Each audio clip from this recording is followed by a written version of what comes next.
Lead measure itu ada dua sifatnya, pastikan ada dua. Yang pertama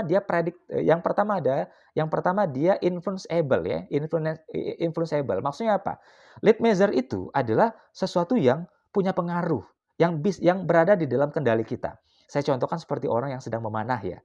Ini yang dimaksud dengan influenceable ya. Jadi lead measure itu harus influenceable. Maksudnya adalah berada di bawah kontrol kita. Controllable ya, berada di bawah kontrol kita. Contoh orang manah. Orang manah itu dia tahu ada faktor yang banyak yang berpengaruh dalam proses atau aktivitas memanahnya dia. Yang pertama adalah angin. Tapi kan angin berada di luar pengaruhnya seorang pemanah. Pemanah itu kan tidak ada yang bisa mengendalikan angin. Yang bisa mengendalikan angin itu salah satunya adalah saya ya, The Legend of Aang begitu ya. Avatar. Jadi angin itu adalah dia berpengaruh ya pada proses atau tindakan atau aktivitas memanahnya dia. Ya itu punya pengaruh ya, tapi itu di luar kendali dia, itu di luar pengaruh dia, uncontrol ya, di luar pengaruhnya dia. Jadi tidak bisa dia pengaruhi. Nah, apa yang bisa dia pengaruhi? Yang bisa dia pengaruhi adalah busur, anak panah dan timing. Ya, makanya lead measure bagi seorang pemanah adalah bagaimana cara dia megang busur, bagaimana dia mengarahkan anak panahnya, dan bagaimana kemudian dia melepaskan ya waktu dia melepaskan anak panahnya. Nah itu lead measure-nya. Jadi tindakan yang relevan. Jadi angin, busur, anak panah, timing itu relevan semua. Tapi di antara dua ini yang bisa dia pengaruh dalam pengaruhnya dia. Tapi kalau yang ini kan berada di luar pengaruhnya dia. Makanya yang ini tidak usah dipikirkan. Ini tidak masuk kategori lead measure. Yang masuk kategori lead measure adalah busur, anak panah, dan timing. Nah, itu yang pertama ya. Jadi itu yang pertama. Itu yang dimaksud dengan influenceable. Dan itu adalah syarat dari lead measure. Jadi berada di bawah pengaruhnya dia. Begitu, berada di bawah pengaruhnya dia. Nah, karena itu kemudian, wah, kalau kita mau berhasil, pandemi misalnya, kalau pandemi sudah tidak ada lagi, maka kita akan berhasil. Nah, saya katakan bahwa pandemi selesai atau tidaknya selesai pandemi itu bukan lead measure kita. Karena kan relatif, apalagi kalau kita masyarakat biasa, rakyat biasa misalnya, kita tidak bisa menghentikan pandemi, tapi yang bisa kita lakukan apa? Pakai masker, vaksin, begitu, jaga jarak, ya. Ini yang bisa kita lakukan, ya. Jadi apa yang bisa kita lakukan, apa yang bisa dalam kendali kita. Kalau pandemi sih enggak. Tapi yang ada dalam kendali kita adalah tadi pakai masker, mendatangi tempat-tempat vaksinasi, jaga jarak, mengurangi mobilitas dan lain sebagainya. Nah, itu yang pertama ya, syarat lead measure yang pertama, influenceable. Pastikan semua tindakan-tindakan yang mau kita lakukan ya, tindakan-tindakan yang kita lakukan itu adalah tindakan yang berada di dalam kontrol kita, di bawah pengaruh kita. Nah, itu satu, sifat yang pertama. Lalu sifat yang pertama dari lead measure itu adalah prediktif. Ya, dia harus prediktif. Jadi tindakan ini harus bisa menjadi alat bagi kita dalam memprediksi keberhasilan. Contoh misalnya, kita mau menurunkan berat badan ya. Nah, kita tadi mau menurunkan berat badan, apa tindakan yang relevan untuk menurunkan berat badan? Olahraga misalnya. Nah, dari olahraga itu kan kita bisa memprediksi, kalau setiap hari kita jalan kaki selama 1 kilo ya, tiap hari selama 1 kilo, maka kita akan menurunkan kalori dalam tubuh kita sekian persen. Sedangkan kalau kita diet ya, kita tidak makan, misalnya tidak makan nasi putih ya, kita ganti dengan beras merah atau kita nggak makan karbohidrat sama sekali, maka itu akan mengurangi kalori sepersekian persen dalam tubuh kita. Jadi sebenarnya aktivitas-aktivitas yang kita lakukan itu ya, itu bisa bisa kita jadikan atau bisa kita jadikan tools atau alat untuk memprediksi keberhasilan. Jadi berat badan kita di akhir tahun sebenarnya ya, Bapak Ibu semua, berat badan kita di akhir tahun bisa kita prediksi hari ini. Dari mana? Dari seberapa sering kita olahraga, seberapa banyak makanan yang kita makan ya, karbohidrat yang kita makan, atau gula yang kita konsumsi. Nah, kita bisa kita ketahui. Nah, itu yang dimaksud dengan prediktif. Ya, prediktif. Jadi betul-betul bisa memprediksi keberhasilan. Nah, itu dimaksud dengan lead measure. Jadi tidak hanya dia berada di bawah pengaruh kita ya, berada dalam kontrol kita, tapi lead measure itu adalah sebuah tindakan yang bisa kita jadikan alat untuk memprediksi keberhasilan. Ya, hasil di akhir bulan, akhir tahun atau dalam satu satuan waktu lainnya. Ini saya kasih contoh ya.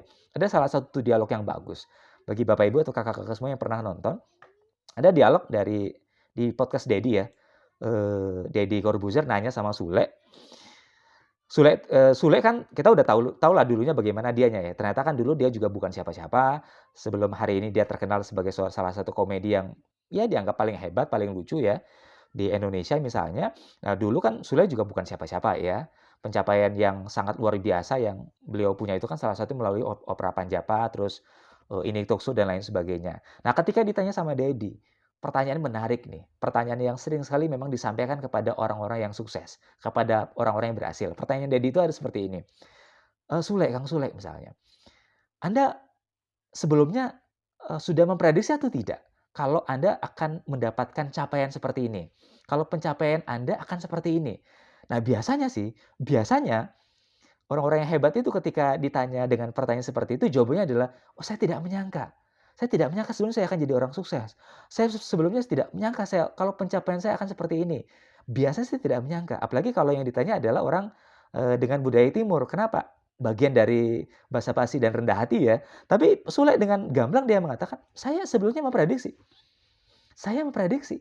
Saya sebelumnya sudah yakin bahwa posisi saya, pencapaian saya akan seperti ini," begitu. Nah, ketika mendengar jawabannya Sule, saya termenung. Akhirnya saya mendapatkan ilmunya ya, yang disampaikan sama Chris McCasney itu ya. Jadi dia mengatakan bahwa lead measure itu atau tindakan-tindakan yang kita lakukan untuk mencapai keberhasilan, itu seharusnya bisa kita jadikan sebagai tools ya, adalah tools yang bisa kita jadikan untuk memprediksi. Maka saya yakin sekali, saya tidak tahu apakah Sule sudah baca buku itu atau tidak ya, sudah baca buku itu atau belum, tapi Sule dalam kalau kesimpulan saya dari jawaban yang dia sampaikan, dia sudah memprediksi keberhasilan yang akan dia dapatkan dari dari tindakan-tindakan yang dilakukan. Ya, dari tindakan-tindakan yang dilakukan harusnya ya dia akan mendapatkan capaian begitu. Bukan berarti mendahului takdir ya, tapi lebih kepada bahwa harusnya lead measure itu sifatnya adalah prediktif. Ya, sifatnya adalah produktif. Sama seperti kalau kita akan berangkat ke Palembang misalnya. Saya akan ke Palembang misalnya.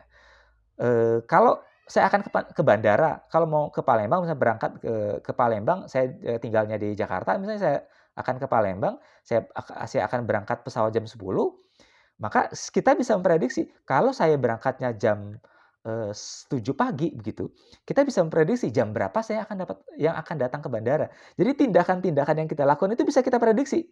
Ya secara umum, memang sih akhirnya kan di jalan kita akan ketemu dengan anomali-anomali ya, tapi itu kan pengecualian. Tapi secara umum, di Jakarta itu bisa kita prediksi. Di Jakarta itu menarik loh. Bisa jadi misalnya gini, kita mau datang ke sebuah tempat, kalau kita berangkat jam 5, maka kita akan datang ke tempat itu jam setengah 6. Kita butuh waktu cuma setengah jam saja. Tapi kalau kita berangkat jam 7 pagi, maka boleh jadi kita akan datang ke tempat itu jam 10, 3 jam. Jadi kita bisa prediksi. Jadi tindakan yang kita lakukan itu sudah bisa kita prediksi hasilnya. Jadi kalau kita janjian nih, kita janjian sama teman, besok kita ada kumpul tuh, ada rapat jam berapa? Jam 10. Di mana? Di Simatupang atau misalnya di Sudirman atau di Gatot Subroto, bisa kita janjian ya di kawasan Gatot Subroto dan segala macam. Jam berapa kita ketemu? Jam 10. Ya udah deh, saya akan karena kita rapat jam 10, saya akan datang jam 9. Kita kan sudah bisa memprediksi, kalau kamu datang jam 9, kamu akan datang jam 12 begitu, bukan datang jam 10. Jadi kita sudah bisa memprediksi bahwa dia bisa datang jam 10, bisa jadi, tapi itu kan pengecualian, kejadian tidak biasa ya, kejadian luar biasa. Nah, itu yang disebut dengan lead measure ya, Bapak Ibu semua, kakak-kakak semua. Jadi dua syarat itu, yang pertama ada influenceable ya, jadi berada di bawah kendali kita, di bawah pengaruh kita. Nah, yang kedua adalah bisa memprediksi keberhasilan. Jadi saya ulangi ya, yang pertama tadi 2 important goal, ya harus spesifik betul ya, punya pengaruh. Yang kedua tadi dialect measure, harus bisa kita ukur, jadi tidak umum gitu. Misalnya tahun 2002 saya mau sehat, kan tidak bisa diukur gitu. Mau sehat, tahun 2022 saya mau bahagia, kan nggak bisa diukur. Nah, bahagianya itu seperti apa? Ya, bahagia itu seperti apa? Oh, saya bahagia kalau pendapatan saya 2 digit misalnya. Oh, saya bahagia kalau investasi saya banyak. Oh, saya bahagia kalau saham saya banyak gitu. So, saya bahagia kalau trading saya banyak begitu ya. Nah, itu kan bahagia perlu dijelaskan, dibuat spesifik. Makanya kan salah satu cara kita untuk bikin goal itu kan ada namanya metode SMART, spesifik begitu ya. Jadi harus jelas, harus dapat diukur dan lain sebagainya. Nah, yang ketiga tadi lead measure. Lead measure ini harus punya 2 sifat. Yang pertama tadi prediktif, yang kedua adalah influenceable. Ya.